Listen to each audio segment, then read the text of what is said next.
Today we're going to be talking about flexibility. Last time we talked about nutrition and weight training, but flexibility is very important for all of us, especially as we age. Obviously critical for seniors. And in order to accomplish everyday tasks, we need certainly flexibility, we need strength, and we need, of course, endurance. And so what we want to do is assess areas of fitness so we can detect any weaknesses and we can work on those areas and strengthen them as well. And these could be treated before they cause serious functional limitations. We all want to remain as mobile, as active, and as functional as possible. Stretching for seniors provides many benefits. And just a couple of the benefits include increasing your blood flow, improving your range of motion, which if you're playing golf or anything else can help prevent injury. It helps to reduce stress, believe it or not. It'll improve your mood and other benefits. You'll have better posture by stretching your shoulders, your chest, and your back.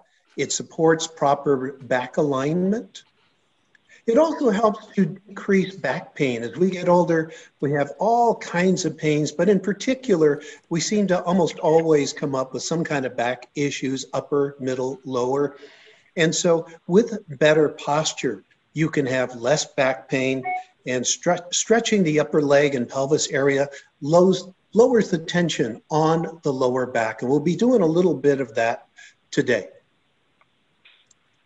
Stretching also enhances and increases your circulation so that your muscles and your joints get better blood flow, not only during stretching, but afterwards as well.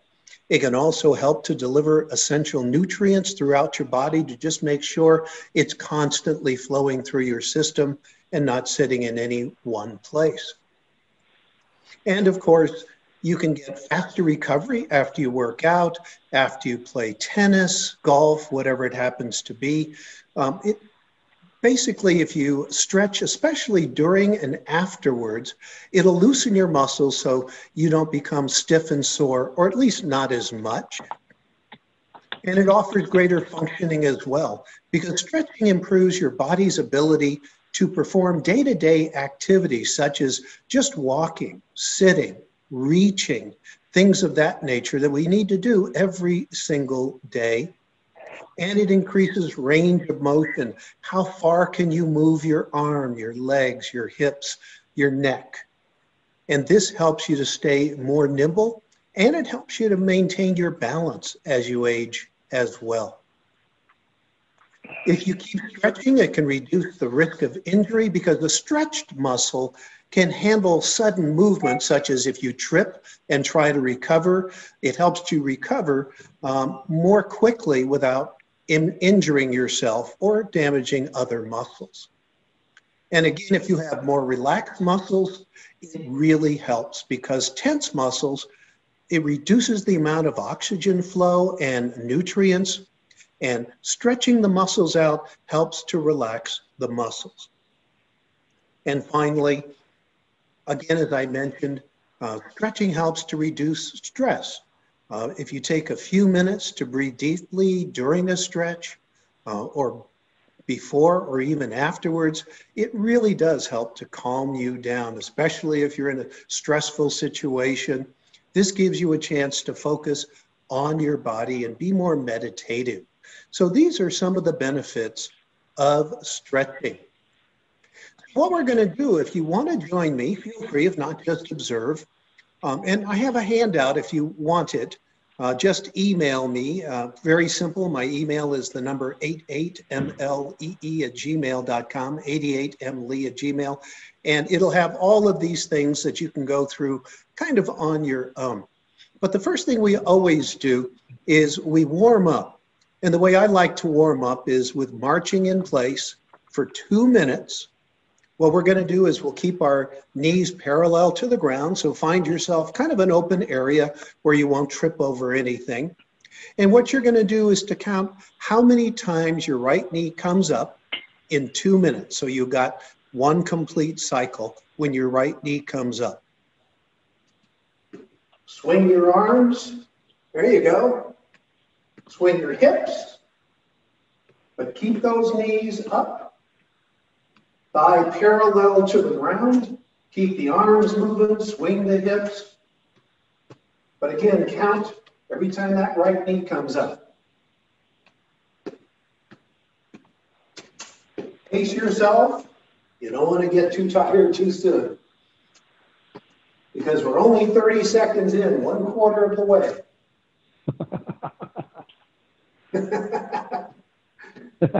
Some of you have given up already. Come on, Chico, you can do this.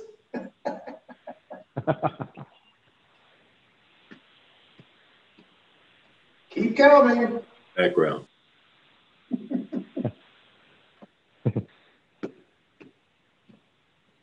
One minute. You still have 1 minute to go, so pace yourself.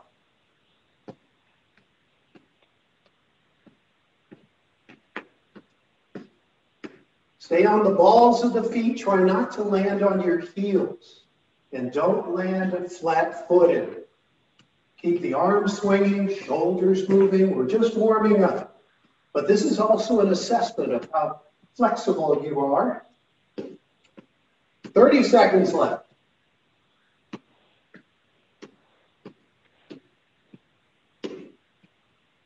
Again, thigh parallel to the ground.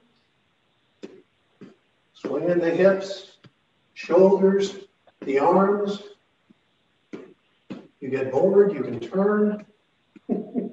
Go the other way.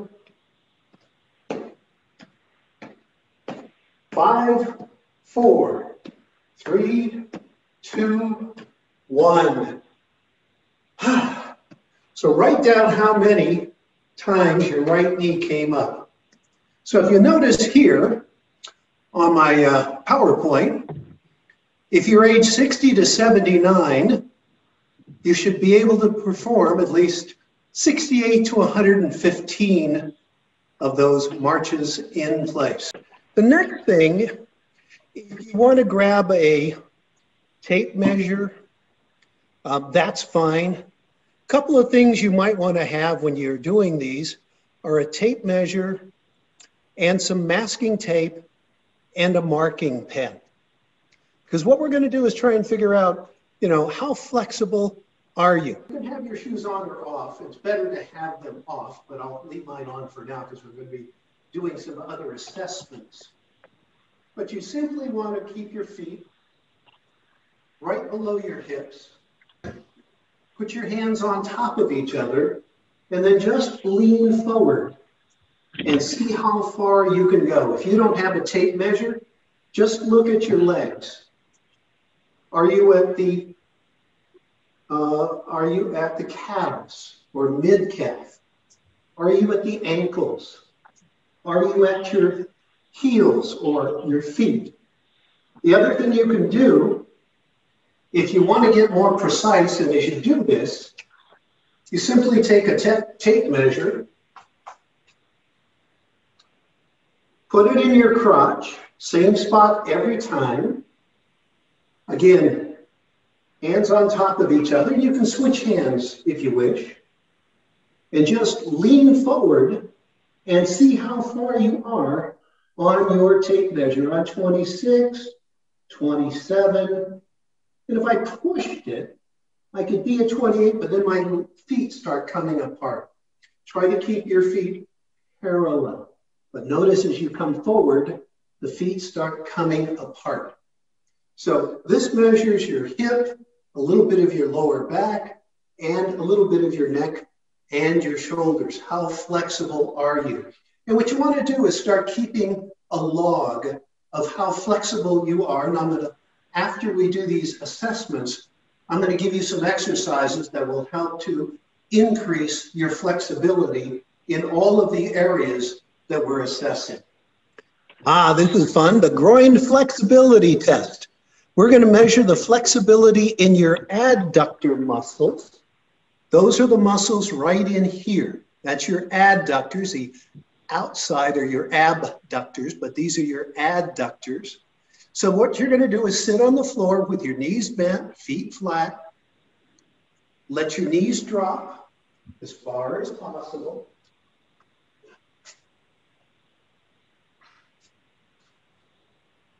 So feet together, knees drop, and then try to bring your feet without any strain or stress, gently as close to your groin or your crotch as possible. And then what you do is same spot where the tape measure is on your groin, measure how far or how close you can get.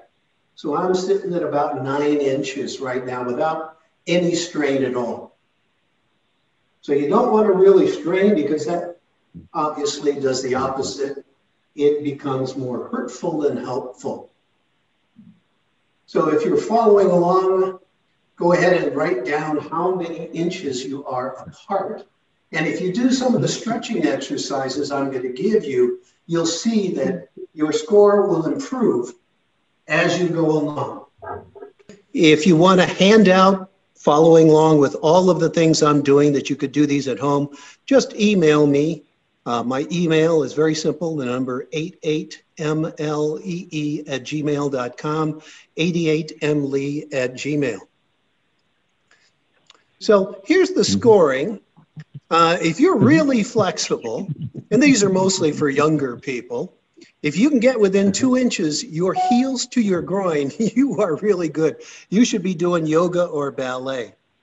If you're at 4 inches, that's very good. 6 inches is good. 8 inches is fair, and 10 inches is fairly poor. But again, I think these really are for younger people. What you want to do is to set, this is not a contest. You're only competing against yourself. So whatever you're starting at, that becomes your baseline. And over time, you try to improve your score. Okay, the next one is the calf flexibility test. And this one's a little challenging to show on the wall. So what I'm going to do is I'm going to put a chair up and kind of demonstrate what we're trying to do here. You're going to stand away from the wall with one leg in front of the other. Keep the heel of the front foot on the ground. Bend at the knee and touch the knee to the wall. And all you're trying to do is establish the distance between your foot and the wall. That is checking the flexibility of your calf muscles. And most of us, our calf muscles are very, very tight. If you have tight calf muscles, then it's very hard to walk. It's hard to go up and down stairs. So you want to make sure that they're flexible. And if your calves are sore at night, then you want to massage them. You want to put them in hot water, like a nice warm bath. So again, the thing we're measuring is the distance of the front of your foot to the wall. The next one's a little challenging. This is called the lateral side bend flexibility test. This measures the flexibility of your trunk, and that allows us to turn, to walk, things like that. Very, very important. So you can stand against a wall and you want to hold your arms straight out from your body and you want to mark the level at which your middle finger is on, reaches down to your thigh. Your back is on the wall. You're going to lean down and see how far you can go. I'm right at mid-knee on the left. And I'm not quite as far on the right, which means I'm a little tight here on the left side. The other thing you can do, which is why I mentioned masking tape, so I'm using blue painter's tape so you can see it. When you do your lateral bend, then what you do is tap it on the wall, and it should stay. Go to the other side, tap it on the wall, And there it is. What is so important about this particular lateral side bending flexibility test? Well, because one of the things it does is it tells you how flexible your lower back is. And that's crucial. In order for you to be able to walk, get upstairs and things like that, your lower back has to be flexible. So when I'm going upstairs, look at how the back bends. It also allows you to move laterally. If you're reaching for something, right, that's going to be an issue. Here's another issue. If you're reaching for something and you're not good laterally, you'll do this, you'll overreach, and then you could fall. And that's one of the biggest challenges for seniors is that we get older, we tend to lose our sense of balance. And then the thing that makes more disability than anything else among seniors is falling. So keep that in mind. Good question. This is called the back stretch. And all we're going to do is we're going to stand against the wall and we're going to put our hands as high as we can comfortably go. Do not stress your shoulder or your back. Just how comfortably can you go up? And then the left. Notice my left goes much higher than my right. And that's because I've had some shoulder issues. I've had operations and things like that. So it's something I need to work on. But what they often try to do in this is to get your hands to come together like this, but most of us cannot do this. But what they want you to do is to measure how far apart your hands are. But if you're by yourself, like I am here, there's no way to do that. So the same thing by just using the sticky tape. Works pretty well. And again, if I flatten these out and just put a date on them, I know exactly where I was on what date. And hopefully these will start coming up just a little bit higher as we work on our shoulder flexibility. So you're trying to, I'm trying to understand this exactly. I've had 4 shoulder operations, so I'm not sure how good I'm going to do, but me too. So you're going to put your hand behind your back and try to come up as far as possible, right? Now, and so where do you measure the 9 inches from? Well, if you're doing it the traditional way, which is hand over hand, trying to put the hands together. Oh, yeah. The distance between the two hands, the distance between the fingertips, the middle fingertips, is what you're measuring. Oh, I see. Okay. Wow. If you're alone like me right now, you can measure the height from the floor. So the next one is the trunk rotation test, which measures our trunk and our shoulder flexibility. So what we're going to do is we'll stand with our back to the wall with our feet shoulder width apart, about an arm's length away from the wall. And so you're going to hold your arms out. And what you're going to do is you're going to twist as far as you can go.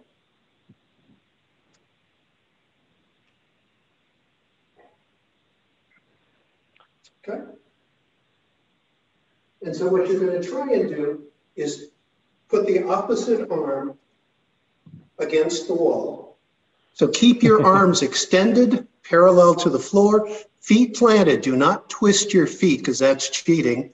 And then you measure your fingertips where they touch the wall. What I would do at the beginning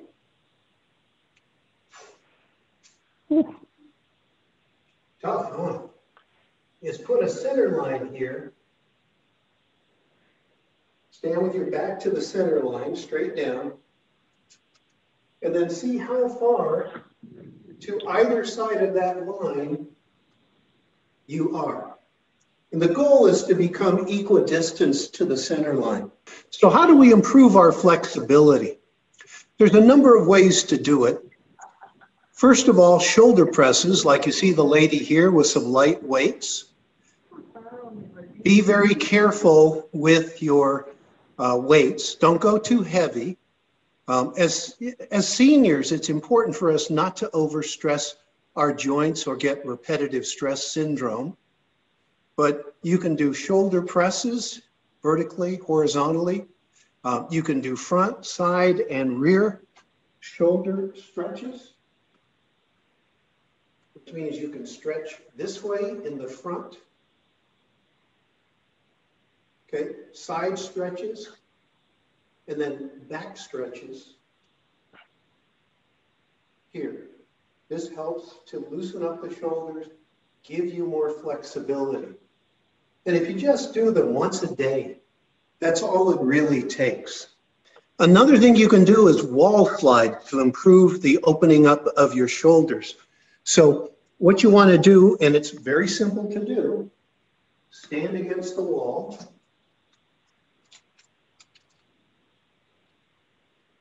With your hands like goalposts. And then just come up and slowly come down.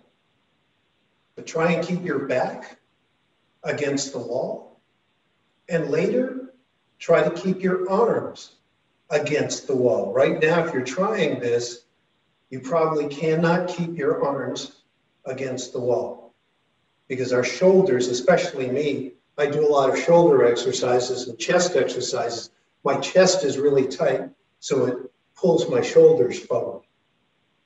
But again, up and then down. These are simply called wall slides.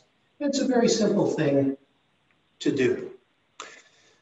The hamstring stretch really is good for the hamstring. So what we do is we start on our knees. We stretch one leg out between our hands. Straighten your back. So you start on your knees. Bring one leg out. Straighten your back.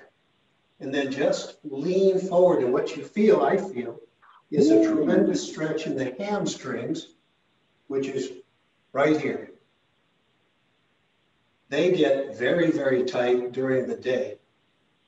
And so at night is a great time before you go to bed to stretch. Also in the morning, good time to stretch. So if you play a lot of sports, stretching is very, very important. Should you do any exercise and warm up your muscles before you do the stretching? You always should warm up. And one of the things that I like to do is what we did. Marching in place for 2 minutes, a good way to assess your flexibility and your stamina, but also a great way to warm up. Another good one that I like is called windmills, which you've all seen. Arms straight out, get away from the wall, and then just coming down. Taking your time, but try to keep the arms as parallel as possible to the floor. And this warms up the shoulders. I feel the hamstring stretching. The lower back is loosening up. So as I do this, I'm able to stretch a little bit further every time. Notice now, when I was just touching my toes, now I'm on the outside of my toes. So it's warming up the torso, the back, the shoulders. But you should always warm up before you start stretching. Good point. And then there's the hip flexor and the quad stretch. So again, you start in a lunge position with one leg resting on the ground. And you can either stretch this way or even like this. So you're working the quads, which are on top here, trying to stretch those out. And you can feel it when you push forward. And this helps to kind of relax the back as well if you put your arms overhead. And then there's the old glute stretch. So we got to stretch our butt muscles, believe it or not. We do way too much sitting down on the computer, watching TV. Very, very simple. On your back, raise both feet in the air, cross one leg over the other. And then you can either grab high or you can grab low, it doesn't matter. But now I feel a tremendous stretch in my left buttock. So just gently. And this is a great time to breathe and just meditate. It's a great thing to do at the end of the day, let everything go, and you'll sleep a whole lot better. So don't forget to go to the other side. Now I feel a tremendous stretch in the right buttock. But again, everything slow and gentle. Very important for sitting, standing, and getting up and down stairs. Oh, this is one of my favorites. This is the knee to chest stretch. So we're going to lie on our back with our knees bent, feet flat on the floor. And then what we're going to do is bring our knees to our chest.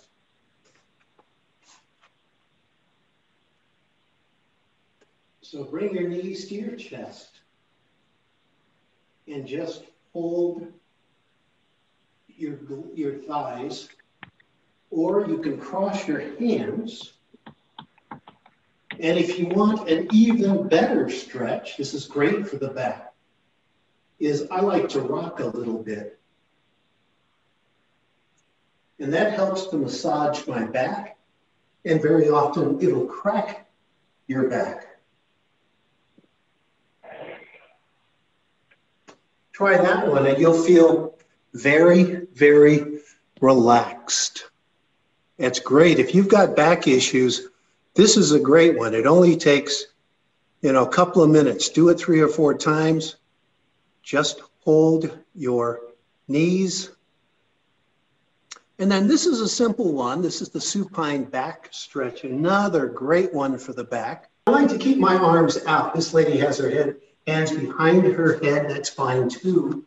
But if you put your arms out, you get a little more, I think, of a stretch. Yeah, you can do these exercises in bed too. So you can. You get a little more, I think, of a stretch if you do them like on a carpet or on a mat like what I'm doing now. Because the bed tends to absorb a lot of the motion that you're doing. Mm-hmm. And so those are some of the benefits of stretching, being more flexible. What questions do you folks have? Any? What you send out as a handout will lay all this out again. Yeah, it'll have pictures of the different exercises, the names. You can always look them up on the internet, but it'll just remind you of what we did and the order in which we did them. I just had a hip replacement about 8 weeks ago. I haven't started PT yet. Should I kind of wait till I do some PT first? I would wait. And they're going to give you some exercises specifically designed for, kind of mobilizing your hip and keeping it moving. Okay. I wouldn't do anything at the moment without, your PT and doctor's approval. Okay. Thank you. But just keep moving. I suppose they said you could walk, correct? I've been doing that since the day they did it. Perfect. Then keep doing it. Okay. Keep it moving. Okay. Yes. How often a week should you be doing these and how long for time? All you need is 15 minutes to do what we just did. 16 minutes? 15 minutes.